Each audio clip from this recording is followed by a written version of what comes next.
తెలుగు రాష్ట్రాల్లో చలి పంచా విసురుతోంది. రోజు రోజుకి కనిష్ట స్థాయికి ఉష్ణోగ్రతలు పడిపోతున్నాయి. నెల రోజుల నుంచి తగ్గుతున్న కనిష్ట ఉష్ణోగ్రతలు ప్రస్తుతం ఇంకా పడిపోతున్నాయి. ఈ ఏడాది గతం కంటే దారుణంగా కనిష్ట ఉష్ణోగ్రతలు పడిపోవడంతో చలి పెరిగిపోయింది.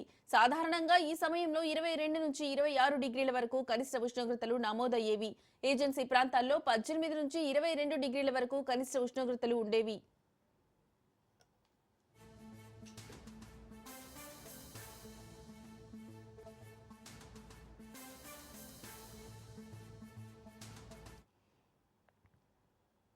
కానీ తాజాగా మైదాన ప్రాంతాల్లోనే 18 నుంచి 24 డిగ్రీల మేర కనిష్ట ఉష్ణోగ్రతలు నమోదవుతున్నాయి.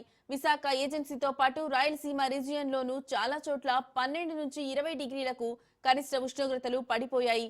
గతం కంటే 3 నుంచి 4 డిగ్రీల మేర ఉష్ణోగ్రతలు పెరగడం పడిపోవడంతో చలి తీవ్రత పెరిగింది. రాత్రి సమయాల్లో కనిష్ట ఉష్ణోగ్రతలు మరింత తగ్గుతున్నాయి. పగటి ఉష్ణోగ్రతలు సైతం 30 డిగ్రీలకు మించడం లేదు.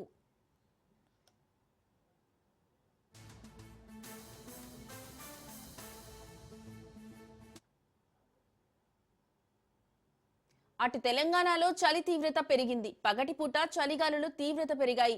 ఆదిలాబాద్ లో కనిష్టంగా 8.2 డిగ్రీల ఉష్ణోగ్రత నమోదు కాగా, మెదక్లో 10, పటాన్చెరులో 12.6 డిగ్రీల ఉష్ణోగ్రతలు నమోదయ్యాయి. చలితో ఏజెన్సీలో ప్రజలు వణుకుతున్నారు. మళ్లీ ఒక్కసారిగా ఉష్ణోగ్రతలు పడిపోయాయి. పొగమంచు దట్టంగా కురుస్తోంది.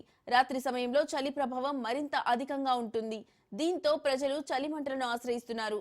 అటు దేశంలో ఉత్తరాదిని చలి వణికిస్తోంది. పొగమంచు కారణంగా విమానాలు, రైళ్లు ఆలస్యంగా నడుస్తున్నాయి.